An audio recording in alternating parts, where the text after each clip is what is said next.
შეგვიძლია ნაციონალური მოძრაობის წარმომადგენელს მოვუსმინოთ. ლევან სანიკიძე გვერდება პირდაპირ ეთერში. საღამომშვიდობისა, ლევან, მადლობა მონაწილეობისთვის თქვენს გადაცემაში. და საუბრობთ თვითმმართველობის არჩევნების მოახლოებაზე და პარტიების პოზიციებზე. თქვენ ამბობთ, რომ კვლევა, რომელიც ჩვენთვის არის დამატებითი არგუმენტაცია, რომ ამ ეგრეთ წოდებულ არჩევნებს გამოვუცხადოთ ბოიკოტი. რატომ არ არის თქვენთვის საკმარისი ეს 54%, იმიტომ თქვით, რომ აი 70-80% რო იყოს, კიდე განვიხილავდითო, მაშინ როდესაც თან ბოიკოტის მომხრე მხოლოდ 22%. ამ კვლევით, პირობითად კვლევიდან რომ დავიწყოთ, მაგრამ ცნობილია ნაციონალური მოძრაობის პოზიცია, რომ არ განიხილავთ იმ ფონზე, როდესაც თუნდაც ლელო, თქვენივე პარტნიორი პარტია, ასე ვთქვათ, აი ამ ბოლო პერიოდში გთავაზობთ დიალოგს ამ თემაზე და უშვებს, მაინც ჯერ გადაწყვეტილება არ აქვს მიღებული, რომ შესაძლოა მონაწილეობა მიიღოს არჩევნებში. მოგესალმებით, დიდი მადლობა მოწვევისთვის. საღამომშვიდობისა. პირველი მოდი დავსვათ შეკითხვა. რა მდგომარეობაში უნდა იყოს სახელმწიფო და ზოგადად არჩევნების იდეა, რომ ასეთი შეკითხვის დასმა უწევდეს ნებისმიერ სოციოლოგს? ანუ გამოკითხვა რო ჭირდება, რომ ოპოზიციამ საერთოდ არჩევნებში უნდა მიიღოს თუ არა მონაწილეობა. ესე იგი, რაღაც კარგად არ არის, ხო, ქვეყანაში.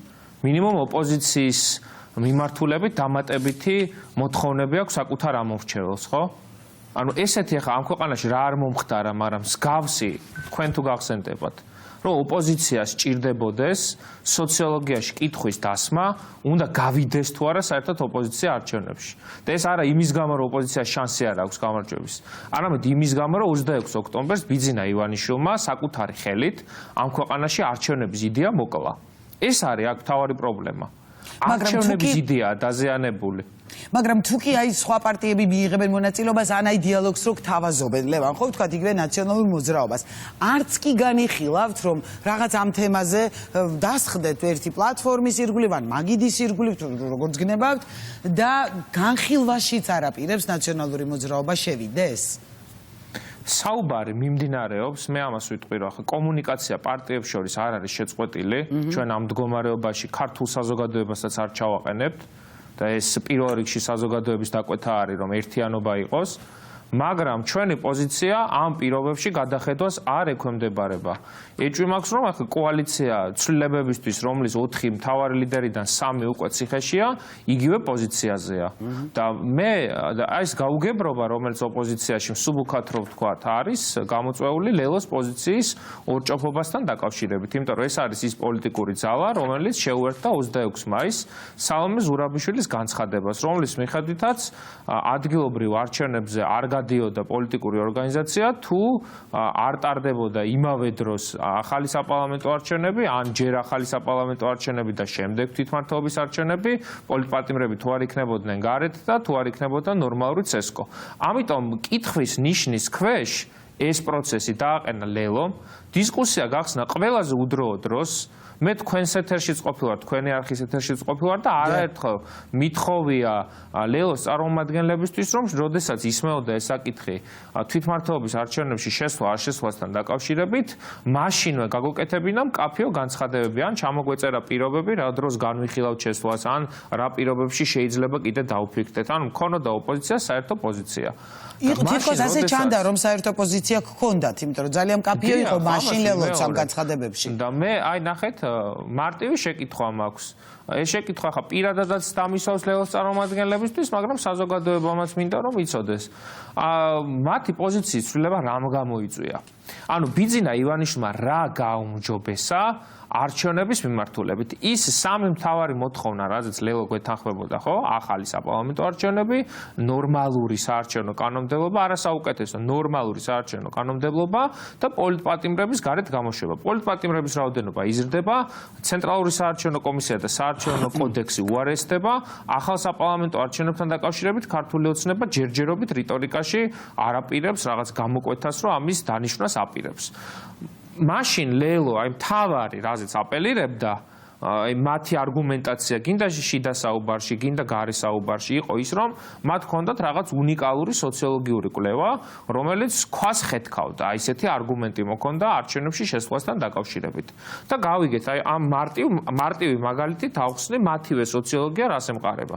რომ პირობითად ოთახში თუ არის 100 ოპოზიციონერი, 45 კაცი ამბობს, რომ ამ არჩევნებში არ იღებს მონაწილეობას და თulis რომ ოპოზიცია არ უნდა გავიდეს, რჩება 55 ამომრჩეველი და ამ 55 ოპოზიციონერის ნახევარი ამბობს კიდე, რომ ამ არჩევნებში გადის, უნდა გავიდეს მხოლოდ ახალ საპარლამენტო არჩევნებთან ერთად.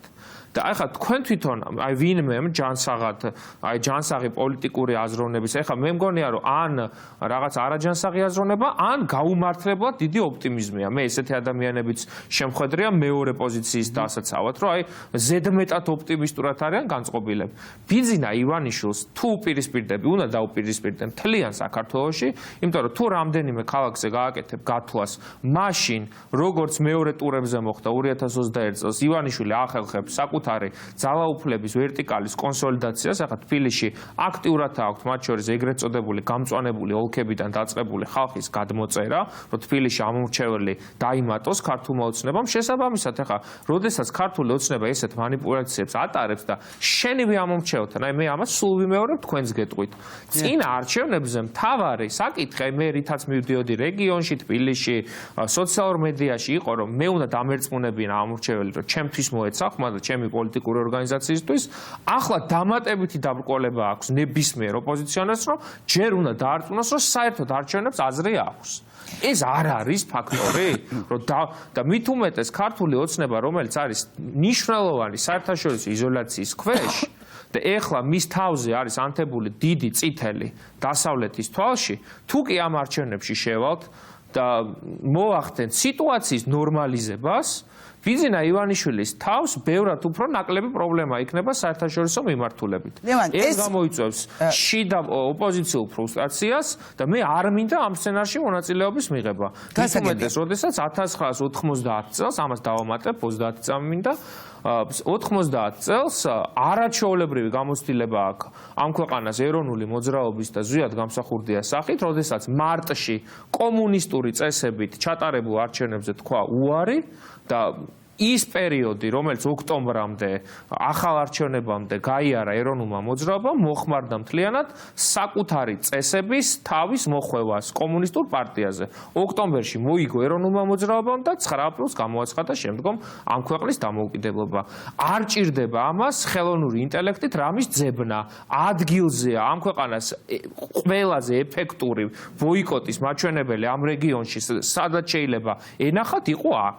კომუნისტურ პარტია ოპოზიციის ნაწილი ჩაერთვება წინა საარჩევნო კამპანიაში. უბრალოდ ნაწილი რო ერთვება უკვე ვიცით, მაგრამ გულისხმობ აი ამ კოალიციებიდან, თქვა ლელო, თქვენ და ახალი, თუმცა ნამდვილად ისინიც ამბობენ კატეგორიულ უარს არჩევნებში მონაწილეობაზე გულისხმობ კოალიციას ცვლილებებისთვის. მაგრამ თუ კი მიიღო, თქვა ლელომაც მონაწილეობა, ხომ არ ჩამოშორდება ნაციონალური მოძრაობა პოლიტიკურ პროცესს? ანუ როგორ ხედავთ პოლიტიკურ პროცესში პარტიის, ასე ვთქვათ, როლს არა, მაგრამ რაღაც როგორ უნდა გააგრძელოთ პოლიტიკური პროცესში ესეთი მონაწილეობა თუ კი ნაწილი საკრებულოში შევიდა არჩევნებში მიიღო მონაწილეობა მხოლოდ ქუჩის პროტესტი რჩება თქვენი ბრძოლის იარაღად სადაც თქვენ არ ხართ თან წარმოდგენილი ანუ არ ხართ ორგანიზატორების როლში არც გამომსვლელების და რაღაც პოლიტიკური პროცესისგან დაცლილია ეს პროტესტიც მე დიდი ეჭვი მაქვს რომ ის პოლიტიკური პარტიები და თუ ესე მოხდა და ჩვენ ყველაფერს გავაკეთებთ მათ შორის ლელოს დასარწმუნებლად და საზოგადოებრივი აზრი მე მგონია რომ მათ ეხლა ძალიან კარგად ესმით რა წნეხში მოუწევთ გავვა იმიტომ რომ აქ ვერავინ ვერ ჩაატარებს ისეთ კამპანიას სადაც იტყვის რომ ნაციონალური მოძრაობის და კოალიციას ცვლილებებისთვის აი მათი მონაწილეობის გარეშე რაიმე მოგების შანსი აქვს ვერ ჩაატარებს ფიზიკურად ესეთ კამპანიას ამ დაპირებას ვერ გაცემს ჩვენ გარეშე ხო ესეა და ამ ვითარებაში ჩვენ რაღაცა ხელები შეკრული არ ვიქნებით ნამდვილად პირიქით ჩვენს გვექნება ძალიან აქტიური კამპანია არჩევნების ეგრეთ წოდებული არჩევნების და აი ამ რუსული სპეცოპერაციის წინააღმდეგ ეს ერთი ანუ არჩევნების საწინააღმდეგო კამპანიას დაგეგმავთ და როგორ ბუნებრივია ეს ამას დრო გვიჩვენებს და ამისთვის ჩვენ ვემზადებით და აქ მე მნიშვნელოვანი ფაქტორია, ისიც არაერთხელ აღმინიშნოთ, ჩვენთვის მნიშვნელოვანია, რომ აი ამ მსხვილი ოპოზიციური კოალიციებიდან და ძალებიდან 4 აგვისტოს ნაკლები იყოს რეგისტრირებული ცენტრალურ საარჩევნო კომისიაში. თუ კი ლელო, ამას თავამათო ამბობ, თუ კი ლელო არ იქნება ის ძალა, რომელიც მიიღებს მონაწილეობას თვითმმართველობის არჩევნებში, ამ არჩევნებს ლეგიტიმაციის განუზომელი პრობლემა ექნება. მიუხედავად იმისა, თუ კი გახარია საქართველოსთვის მიიღებს, ანუ ორი პარტია დამატებით. არ ვიცი, იცით როგორ არის, ჩემთვის მნიშვნელოვანი არის აქ მე ესე მგონია, რომ გადამწყვეტი როლი აი ამ პროცესში, რომ მათ შორის აი ჩვენმა იდეამ თამამად და ცალსახად მოიპოვოს გამარჯვება, არის ლელოს როგორი პოზიცია ექნება. ოღონდ ეს ლელოს გუნდისთვისაც მნიშვნელოვანი განსაზღვრელი ექნება. იმიტომ რომ ეხლა ვინმეს თუ წარმოუდგენია, რომ ამ ქვეყანაში ამის შემდეგ ქუჩის პროტესტი არ იქნება, ივანიშვილის კრიზისი არ ექნება და ასე შემდეგ და მერე ის ძალები, რომლებმაც ბოიკოტი მოაცხადეს და ის ძალები, რომლებიც შეყვნენ ივანიშვილის სპეცოპერაციაში ერთ დონეზე დაჯდება საპროტესტო ელექტორატში, ძალიან შემცდარა. მათ შემდგომ უნდა გააგრძელონ ბრძოლა 2-3 კაცით საკრებულოში, ჩვენ გავაგრძელებთ ბრძოლას პოლიტპატიმრების თავისუფლებისთვის და ახალი საპარლამენტო არჩევნებისთვის. ეს გზები გაიყოფა. ეს ყველას კარგად უნდა ესმოდეს. რა პლატფორმიდან გააგრძელებთ? ანუ ქუჩის პროტესტით, ლევან, ზუსტად ეს კითხეთ, ანუ თქვენი პოლიტიკური პროცესი, თუ კი ესენი ჩვენ ამ წუთას არ ვართ პარლამენტში და ეს არ არის მარტივი პოლიტიკური მაგრამ არავინ არ არის პარლამენტში ოპოზიციური პარტიები და ამიტომ გეკითხებით, თუ კი ნაწილი შევა, მე რა ხდება ნაციონალური მოძრაობა? არის პოლიტიკური ორგანიზაციები, რომლებსაც უკანა პოლიტიკური ორგანიზაცია, რომელსაც უკანა ჯიბეში ჯერ კიდევ აქვს საპარლამენტო მანდატები, ეს ერთი. მეორე, ამ ქვეყნისთვის ბრძოლა არ გადის საკრებულოს მანდატებზე. ჩვენ ყველაზე მეტი საკრებულოს ჩვენ ყველაზე მეტი საკრებულოს დეპუტატი გვყავს ოპოზიციის აი ამ ფლანგში, ესეც ამიტომ თუ კი ვინმეს დააზიანებს ლოჯისტიკურად რეგიონული ორგანიზაციების თვალსაზრისით ვიქნებით ჩვენ, მაგრამ ზუსტად ამ ხალხის ლეგიტიმაცია მაქვს დღეს, როდესაც თქვენ გესაუბრებით, იმიტომ რომ მთელი საქართველო მოვიარეთ და ჩვენ ფაქტობრივად ჩვენი საკრებულოს წევრების კრიტიკულ უმრავლესობას პირადად შევხვდით და მათგან გვაქვს ეს ლეგიტიმაცია, რომ არ მივიღოთ ამ რუსულ სპეცოპერაციაში მონაწილეობა და ეს ძალიან დასაფასებელი ნაბიჯია მათგან და თითოეულ მათგანს მე მინდა დიდი მადლობა გადაუხადო აი ასეთი შეუპოვარი დაპირისპირებისთვის, მაგრამ აქვე გავაგრძელებ ახლა 3-4 კაცი იქნება თუ არა საკრებულოში არსებით ცხოვრებას არავის არ მისცემს. 3-4 კაცის მოლოდინი გაქვთ ოპოზიციის მხრიდან ლევან. უკაცრავად კითხვას დავასრულებ. ბოლო კითხვა და მართლა მოგისმენთ უკაცრავად, მაგრამ როდესაც 3-4 კაცს ამბობთ, თქვენი ოპონენტები ამბობენ, რომ ნაციონალურ მოძრაობას აღარა მთავარი ოპოზიციური ძალა აღარა აქვს ისეთი მაღალი მხარდაჭერა და ესეც განაპირობებს, რომ უარს ამბობენ არჩევნებში მონაწილეობაზე, რომ თქვათ მე რაღაც მესამე ან მეოთხე არ გახდესო. გაქვთ ასეთი მოლოდინი, იმიტომ რომ ამ კვლევითაც 14% გაქვთ, ნუ რაღაც კვლევა, რომელზეც ეხლა ვსაუბრობ, პირობითად. და მოვიგონ ჩვენ გარეშე, მე უშლი ხელს? ანუ, ეგეთი არაფერი არ გამიგია, დისკუსია გახსნეს, მაშინ როცა არ უნდა გაეხსნათ, როცა გასახსნელი იყო, მაშინ უარი გვითხრეს და გვეუბნებოდნენ, რომ ეს იყო სუსის და ივანიშვილის შემოგდებული ნარატივი, გამოაცხადა ლელომ დააფიქსირა პოზიცია, რომ არ მიიღებდა თვითმმართველობის არჩევნებში მონაწილეობა საპარლამენტო არჩევნების გარეშე, შემდეგ მოიტანეს რაღაც კვლევა, რომლის ციფრების ინდიკაციაც მიდის იმისკენ, რომ არჩევნებში არ უნდა მიიღო მონაწილეობა და აღმოჩნდა, რომ თურმე ერთიანობის გარეშე შეუძლებელია გამარჯვება. ეს ჯერ ჩვენთვის არ უნდა ეთქვათ? ეს ერთი. მერე მეორე. ჩემთვის ბევრად უფრო მნიშვნელოვანია, რომ ვიყო მორალურად წელში გამართული, ივანიშვილთან კომპრომისი არ შევიდე, 4 ოქტომბერს ჩემი ამომრჩეველი არ მოვატყუო, რომ ხმებს დავიცავ, პოლიტპატიმრების ოჯახებთან მიმესვლებოდეს და მქონდეს პრინციპული ოპოზიციონერის სტატუსი, ვიდრე ოპოზიციონერის, რომელიც საკრებულოში შევიდა გაუგონარი მიზნით.